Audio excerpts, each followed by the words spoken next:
પૂર્ણ પુરુષોત્તમ ભગવાનની જય હો. કાંઠાગોરની વાર્તા.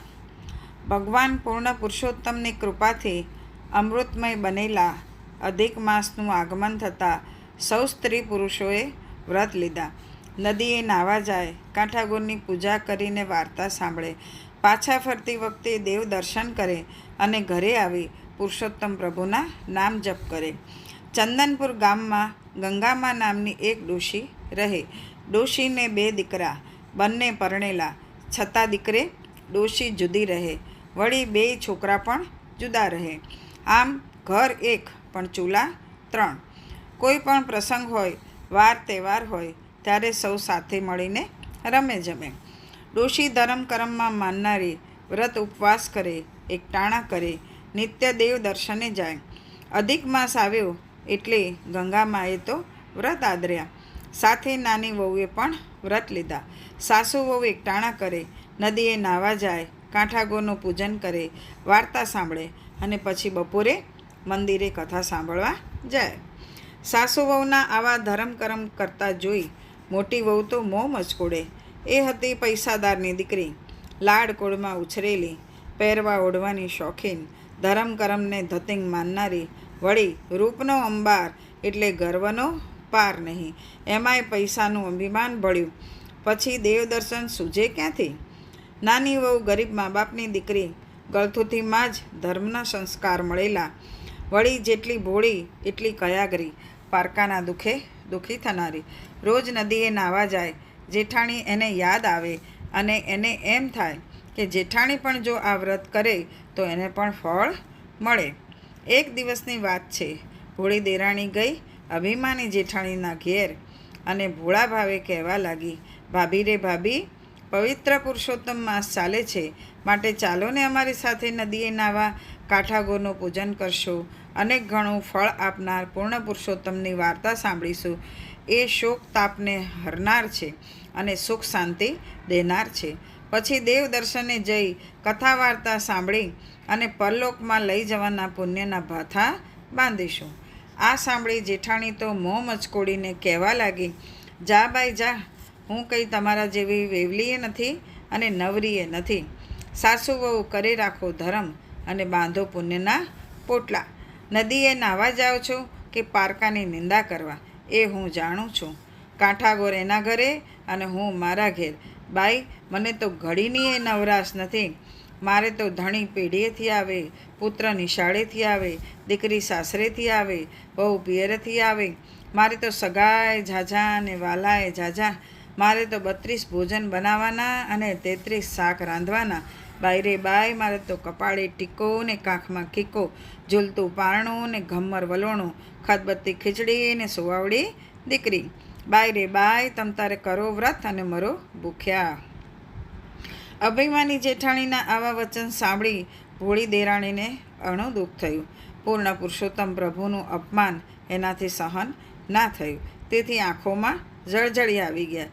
દેરાણી તો ઓટલે બેસીને માળા ફેરવતા સાસુની પાસે જઈ અને બધી વાત કરી. ત્યારે સાસુ બોલ્યા, કરે ભરે ને વાવે એ લણે. પ્રભુ જ માણસને સુખ આપે છે અને સુખ મળ્યા પછી પ્રભુ જ ને એ ભૂલી જાય છે. જેણે માનવ દેહ ધારણ કરીને પૂર્ણ પુરુષોત્તમની ભક્તિ ધારણ કરી નથી એનો જન્મારો વ્યર્થ છે. મોટી વહુ સમજે તો સારું, નહીંતર એના ભાગ્ય ફૂટેલા જ છે. કાંઠાગોર રીજે તો ધન ધાન્યનો પાર ન રહે અને ખીજે તો કોઈનાય નહીં. આમ દિવસો વીતી રહ્યા છે. દેરાણીના દિવસ જાય ધર્મ ધ્યાનમાં અને જેઠાણીના જાય સાંસારિક વાસનામાં. એની પાસે ધર્મ કરવાનો વખત નથી. એ તો સગાવાલાને રીઝવે છે. ભગવાન તો માને એના છે. કાંઠાગોર તો રીઝ્યા દેરાણી ઉપર, સુખ સાહેબી દીધી. પછી આવ્યો પૂર્ણ પુરુષોત્તમનું અપમાન કરનારી જેઠાણીનો વારો. કાંઠાગોરના કોપનો પાર ન રહ્યો. દીધો જેઠાણીને શ્રાપ. પેઢીએથી પતિ ગાયબ થયું. નિશાળે ભણવા ગયેલ છોકરો ન આવ્યો. દીકરીના સાસરિયા કોપ્યા. સીમના ઢોર સીમમાં રહ્યા. આવો કાળો કેર જોઈને જેઠાણીના શોકનો પાર ન રહ્યો. સુખમાં સોનું અને દુઃખમાં સાંભળે પ્રભુ. એ ન્યાયે જેઠાણીના તો ગાત્ર ઢીલા થઈ ગયા. રડતી રડતી દેરાણી પાસે જઈને કાળા કેરની વાત કરી. દેરાણી સમજી ગઈ કે આ બધો કાંઠાગોરનો કોપ છે, પણ અભિમાની જેઠાણીને એવું કહેવાય નહીં. કહીએ તો એ તો વળી વારે વડ ચડું. એટલે એ તો ગઈ જેઠાણીની સાથે છીકણી સૂંઘતા સાસુની પાસે. જેઠાણી તો લાકડીની જેમ સાસુના પગમાં પડી ગઈ. આંસુથી સાસુના ચરણ પખાળવા લાગી અને કહેવા લાગી, માડી રે માડી, મારો તો પતિ ગયો, પુત્ર ગયો, ઢોર ગયા, ઢાંકર ગયા, સરવળા નાખું તો હવળા પડે છે. માટે કંઈક મારક ચીંધો, આંગળી ચીંધ્યાનું પુણ્ય થશે. હું તો ગાય જેવી છું, કહો તેમ કરીશ. ત્યારે સાસુ એને સમજાવવા લાગ્યા, વહુ, તે જાણે અજાણે પુરુષોત્તમ પ્રભુનું અપમાન કર્યું છે, તેથી કાંઠાગોર તારી ઉપર કોપાયમાન થયા છે. તેથી તારું બધું અવળું થયું છે. માટે પુરુષોત્તમ માસનું સ્નાન કર, કાંઠાગોરને રીઝવ, ધર્મ ધ્યાન કર, કાંઠાગોરનું પૂજન કરી એને વિનવણી કર, ભૂલની ક્ષમા માગ. હે વહુ, ધર્મ ન થાય તો ન કરીએ, પણ ધર્મનો અનાદર કદી ન કરીએ. ત્યારે જેઠાણી ગળગળા અવાજે એની સાસુને પૂછવા લાગી, માડી રે માડી, હું તો સાવ આંધળી અને અજ્ઞાન છું, ધર્મની વાત જાણતી નથી, અજાણતા અનાદર થયો છે. શું કરું તો કાંઠાગોર રીઝે? ત્યારે સાસુએ નિવારણ જણાવ્યું, હે વહુ, ખભે લાલ ચૂંદડી લ્યો, જમણા હાથમાં ગાયના દૂધનો કળશ લ્યો, એક થાળ લ્યો, થાળમાં અબીલ ગુલાલ લ્યો, ધૂપ દીપ લ્યો, શ્રીફળ અને સોપારી લ્યો, ગીત ગાતા ગાતા વાસ્તે ગાસ્તે કાંઠાગોરનું પૂજન કરો. કાંઠાગોર રીઝે તો અભરે ભરે. જેઠાણી તો વાસ્તે ગાસ્તે કાંઠાગોરનું પૂજન કરવા ચાલી. સાસુએ આશીર્વાદ દીધા. મંગળ ગીતો ગાતા ગાતા જેઠાણી અને દેરાણી તો તૈયાર થવા આવ્યા. દેરાણી જઈને બોલાવી લાવી પાસ પડોશની સ્ત્રીઓને આમંત્રણ આપ્યું. પછી વાસ્તે ગાસ્તે નદીના કિનારે આવ્યા. જેઠાણીની આંખમાંથી અશ્રુ વહી રહ્યા છે. પશ્ચાતાપના અગ્નિમાં એનું હૃદય કંચન સરીકું થઈ રહ્યું. પૂર્ણ પુરુષોત્તમનું ધ્યાન ધરી જેઠાણીએ ભાવપૂર્વક સ્નાન કર્યું અને પોતાનાથી અજાણપણે થયેલા અપરાધની ક્ષમા માટે અંતઃકરણપૂર્વક આજીજી કરી.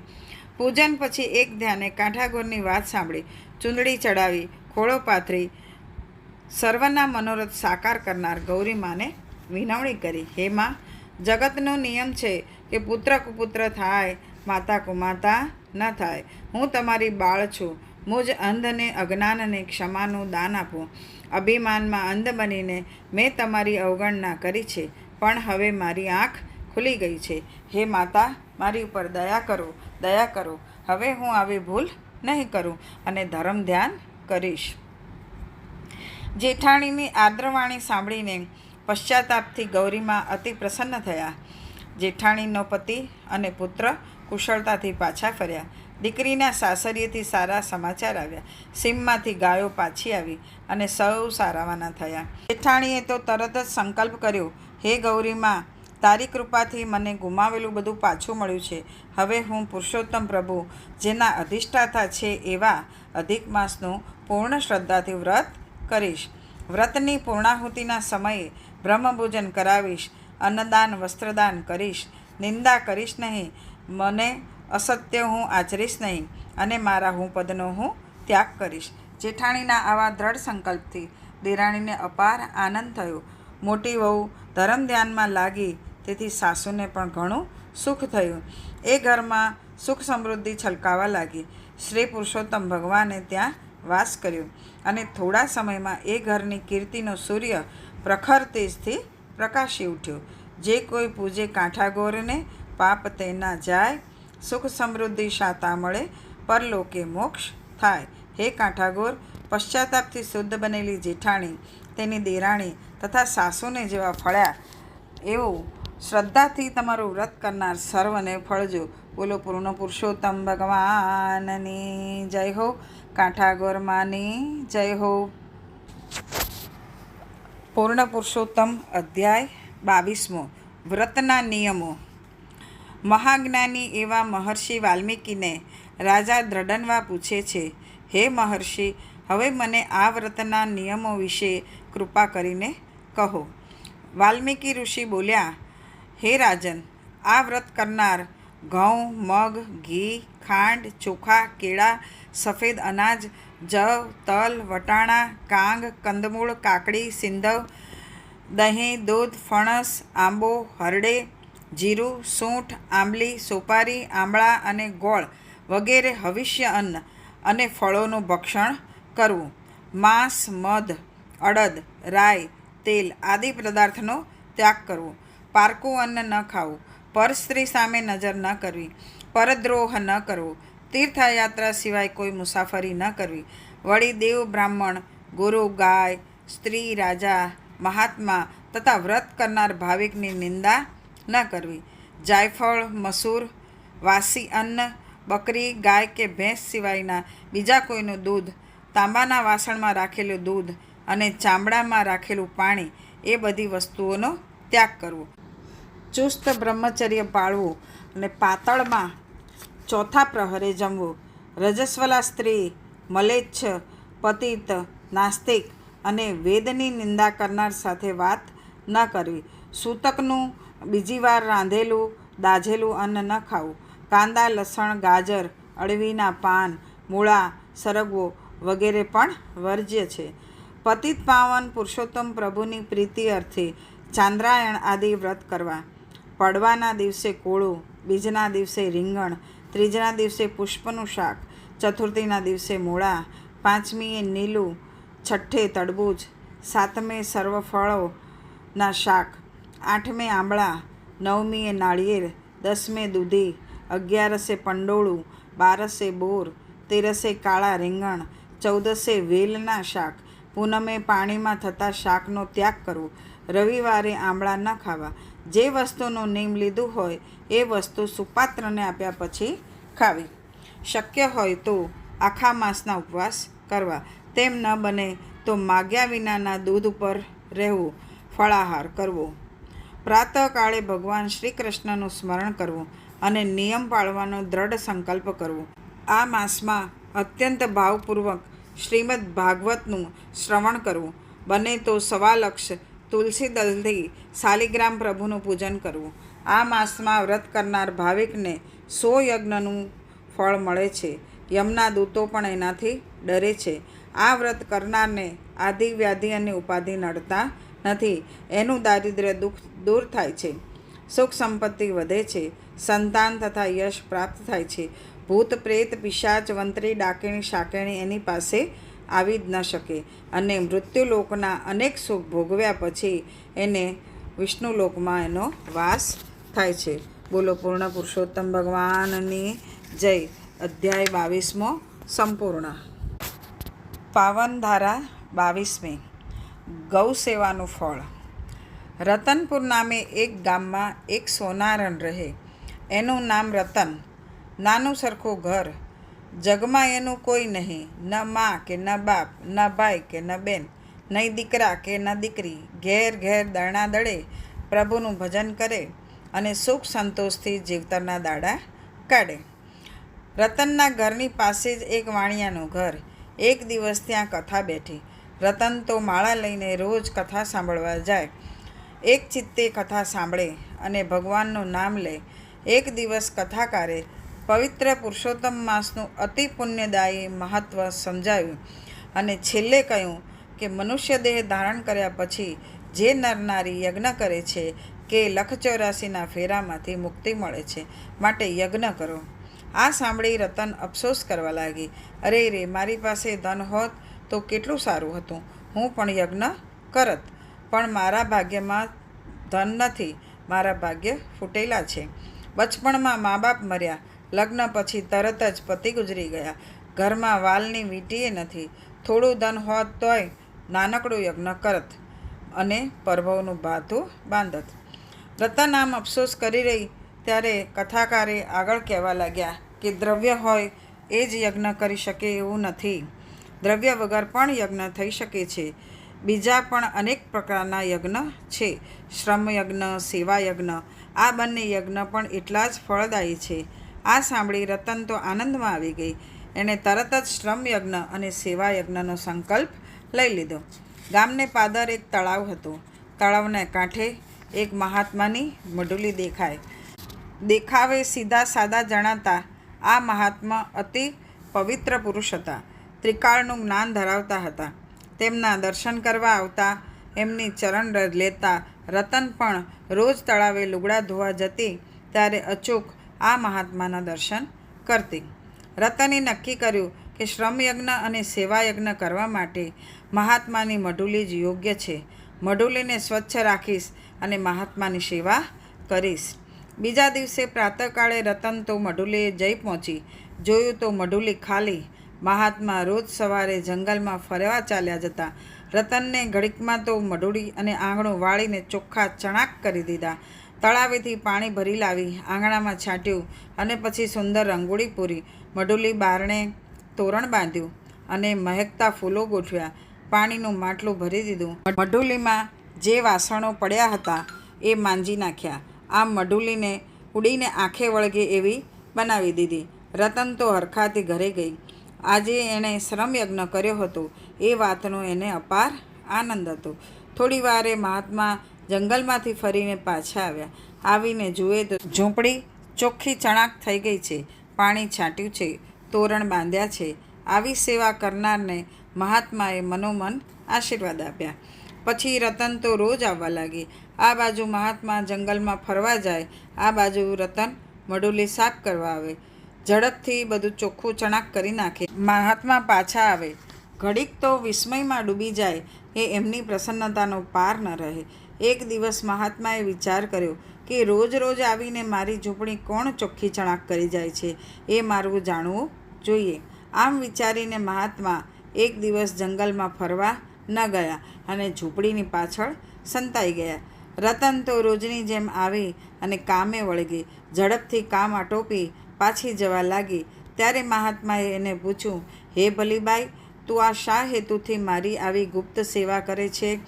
મારા સુખ માટે તું શું કામ શ્રમ કરે છે? તારી સેવા અને તારા શ્રમથી હું તારા ઉપર ઘણો પ્રસન્ન છું. તારી શું ઈચ્છા છે એ મને કહે. ત્યારે રતન બંને હાથ જોડીને પ્રણામ કરતાં બોલી, હે મહારાજ, હું ગરીબ, અબૂધ અને વિધવા બાઈ છું. એક દિવસ મેં કથામાં સાંભળ્યું કે યજ્ઞનું ફળ ઘણું મળે છે, પણ હે પ્રભુ, મારી પાસે તો ફૂટી કોડીએ નથી. તેથી મારે યજ્ઞ કઈ રીતે કરવો? કથામાં એવું પણ આવ્યું કે જે કોઈ શ્રમયજ્ઞ અને સેવાયજ્ઞ કરે છે એને પણ એટલું જ ફળ પ્રાપ્ત થાય છે. તેથી હું આ કામ કરી રહી છું. રતનની સેવા ભક્તિથી ખુશ થયેલા મહાત્મા કહેવા લાગ્યા, હે ભલીબાઈ, તારા ઉપર હું પ્રસન્ન થઈને હું તને મુક્તિનો માર્ગ દેખાડું છું. એ ધ્યાનપૂર્વક સાંભળ. 8 દિવસ પછી પવિત્ર પુરુષોત્તમ માસ બેસે છે. તું રોજ સવારે નદીમાં સ્નાન કરી કાઠાગોરની વાર્તા સાંભળજે. આખો મહિનો ઉપવાસ કરજે. ન બને તો ધારણા પારણા કરજે અને આખો મહિનો ગાય માતાની સેવા પૂજા કરજે. જો તું પૂર્ણ શ્રદ્ધાથી વ્રત કરીશ, શુદ્ધ હૃદયે ગાયની સેવા પૂજા કરીશ, તો તને 30 અશ્વમેઘ યજ્ઞનું ફળ પ્રાપ્ત થશે. પુરુષોત્તમ વ્રત કરનાર જો ગાયની સેવા પૂજા કરે તો તેને એક દિવસનું 1 અશ્વમેઘ યજ્ઞ જેટલું ફળ મળે છે. રતન તો રાજી થતી ઘરે આવી. 8 દિવસ પછી અધિક માસ આવ્યો. રતને તો વ્રત આદર્યા. પૂર્ણ શ્રદ્ધાથી અને નિષ્કામ ભાવે વ્રત કરવા માંડ્યું. પ્રાતઃકાળે નદીએ નાહવા જાય, કાઠાગોરની વાર્તા સાંભળે, ગાયની સેવા પૂજા કરે, વગડામાંથી કૂણું ઘાસ લઈ આવે અને પછી ધારણા પારણા કરે અને આખો દિવસ ભગવાન પુરુષોત્તમને યાદ કર્યા કરે. આમ પુરુષોત્તમ માસ પૂર્ણ થયો. રતન તો યથાશક્તિ દાન દક્ષિણા આપી અને વ્રતનું ઉજવણું કર્યું. પછી વિચાર કરવા લાગી કે મને 30 અશ્વમેઘ યજ્ઞનું ફળ મળ્યું છે એની ખાતરી શું? બન્યું એવું કે ગામના રાજાના કુંવરને ગરમીનો રોગ હતો. કુંવર જુઓ તો દેવના ચક્કર જેવો, દુશ્મનની છાતી ફાટે એવો, પણ આખા શરીરે એવી બળતરા ઉઠે કે આખો દિવસ કણસતો જ રહે. અંગે અંગે કાળી લાય બાળતરા થાય અને દાહનો પાર નહીં. રાજાએ તો દેશ પરદેશથી વૈદોને તેડાવ્યા, મોટા મોટા હકીમોને બોલાવ્યા, જોગી જતીને બોલાવ્યા, ભૂવા ભરાડીને બોલાવ્યા, દોરા ધાગા કરાવ્યા, પીર ફકીરને બોલાવી તાવીજ મંત્રાવ્યા, ઘણાય અખતરા કર્યા, પણ કુંવરનો દાહ ન મટ્યો, બળતરા જરાય ઓછી ન થઈ. એક દિવસ હિમાલયવાસી સિદ્ધ પુરુષ રાજાના મહેલે આવ્યા. રાજાએ માનપાન આપી સરભરા કરી. પછી કુંવરની પીડાની વાત કરી. સિદ્ધે કુંવરનું કપાળ જોયું, કપાળની રેખા જોઈ. પછી રાજનને કહેવા લાગ્યા, હે રાજન, તારો પુત્ર પૂર્વભવના પાપના કારણે દાહ પીડા ભોગવી રહ્યો છે. જગતની કોઈ દવાથી એને સારું નહીં થાય, કોઈ મંત્ર કારાગત નહીં નીકળે. પણ જો કોઈ પુણ્યશાળી વ્યક્તિ એને 5 અશ્વમેઘ યજ્ઞનું ફળ આપે તો કુંવરને બળતરા મટી જાય. સિદ્ધતો રસ્તો દેખાડીને ચાલતા થયા. રાજાએ તત્કાળ પ્રધાનને બોલાવ્યા અને આદેશ આપ્યો, આખા રાજ્યમાં તપાસ કરો. જે કોઈએ 5 અશ્વમેઘ યજ્ઞ કર્યા હોય એને મારી પાસે લઈ આવો. પ્રધાને તો તરત માણસો દોડાવ્યા. આમ આકાશના તારા તોડવા સમાન હતું કામ. પણ ચક્રવર્તી રાજાના માંડ એકાદ અશ્વમેઘ યજ્ઞની હિંમત કરે તો 5 યજ્ઞ કર્યા હોય એવા માણસને ક્યાંથી શોધવો? સેવકો તો વિલા મોડે પાછા આવ્યા. આવીને કહેવા લાગ્યા, મહારાજ, અમે આખા રાજ્યમાં ફરી વળ્યા, પણ અશ્વમેઘ યજ્ઞ કર્યો હોય કે કરાવ્યો હોય એવું કોઈ મળ્યું નથી. આ કામ તો મૃગજળની પાછળ દોડવા સમાન છે. આ સાંભળી રાજા તો નિરાશની ગર્તામાં ડૂબીને વિલાપ કરવા લાગ્યો. અરે રે, મારો દેવના ચક્કર જેવો દીકરો બળતરામાં બળ્યા કરે છે અને હું કાંઈ કરી શકતો નથી. થૂ છે મારા જીવતર ઉપર. ઉડતી ઉડતી વાત રતનના કાને આવી. એણે સાંભળ્યું કે જો કોઈએ 5 અશ્વમેઘ યજ્ઞ કર્યા હોય એનું ફળ રાજાના કુંવરને આપે તો એનો દાહ શમે. આ વાત સાંભળીને રતને વિચાર આવ્યો કે પેલા મહાત્માના વાતની ખાતરી કરવાનો અવસર આવી ગયો છે. લાવ ખાતરી તો કરું કે મને ખરેખર 30 યજ્ઞનું ફળ મળ્યું છે ખરું? રતન તો હરખભેર દોડી ગઈ રાજાના મહેલે. રાજાને પ્રણામ કરી અને કહેવા લાગી, હે રાજન, જો તમે રજા આપો તો હું કુંવરને 5 અશ્વમેઘ યજ્ઞનું ફળ આપું. રાજા તો એબકાઈ ગયો. રતન સામે તાકી રહ્યો. આ બાઈના દરહણ કહેતા હતા કે એને ખાવાનાય સાંસા છે. સાડલાને 17 થીગડા હતા. પાયની દક્ષિણા આપી શકે એવી આ બાઈની પરિસ્થિતિ જણાતી ન હતી. અને આ બાઈ કયા મોઢે 5 અશ્વમેઘ પુણ્યનું ફળ આપવાની વાત કરી રહી હતી? રાજાને પોતાની સામે ફાટી આંખે તાકેલા જોઈ રતન કહેવા લાગી, હે મહારાજ, હું ઘણી ગરીબ છું. મેં કોઈ અશ્વમેઘ યજ્ઞ કર્યો નથી, પણ પવિત્ર પુરુષોત્તમ માસનું વ્રત પૂર્ણ શ્રદ્ધાથી કર્યું છે. આખો મહિનો ગાયની સેવા પૂજા કરી છે, ધારણા પારણા કર્યા છે. એ બધું એક મહાત્માના કહેવાથી કર્યું છે. એ મહાત્માએ મને કહ્યું છે કે આ રીતે વ્રત કરવાથી, ગૌ સેવા કરવાથી 1 દિવસનું ફળ 1 અશ્વમેઘ યજ્ઞનું ફળ જેટલું છે. રાજાએ વિચાર કર્યો કે ઘણાએ ઉપાય કર્યા છે, તો એક વધારે જે હશે તે હમણાં ખબર પડશે. ડૂબતાને તણખલાનો સહારો મળે તો એ ઘણું છે. રાજાએ હા પાડી એટલે રતને પવિત્ર જળ લીધું. અંજલિ ભરીને ચારે દિશામાં છાંટ્યું. પછી પવિત્ર જળની અંજલિ ભરી પૂર્ણ પુરુષોત્તમ પ્રભુનું ધ્યાન ધર્યું.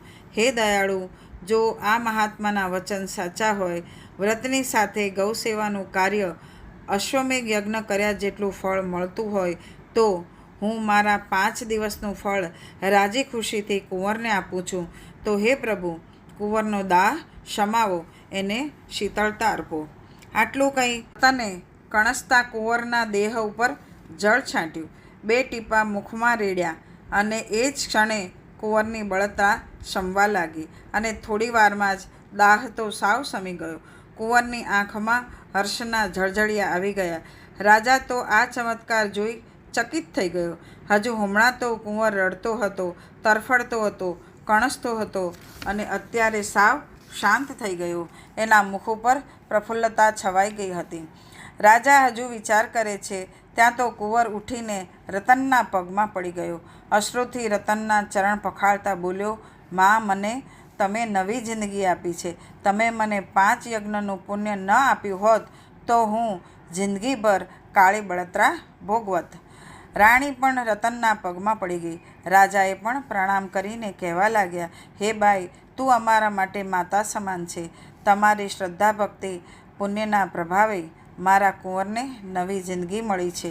અમે 7 જન્મ સુધી તમારો ઉપકાર નહીં ભૂલીએ. હે માં, હવે મને કહો, હું તમારી શી સેવા કરું? તમને જે ઈચ્છા હોય એ માગો.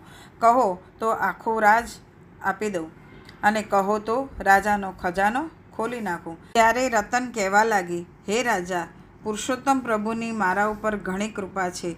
પ્રભુએ જે કંઈ આપ્યું છે એનાથી મને સંતોષ છે. સોના મોરોની મારે શું જરૂર છે? ઝવેરાત મારે શું ખપના?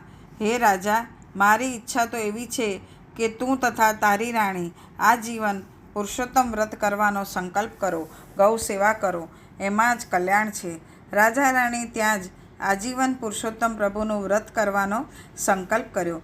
રતનને 1000 સોના મોર ભેટમાં આપી અને વાસ્તે ગાસ્તે તેના ઘરે પહોંચાડી અને આખી જિંદગી ભગવાન પુરુષોત્તમનું વ્રત કર્યું. અંતે વૈકુંઠને પામી.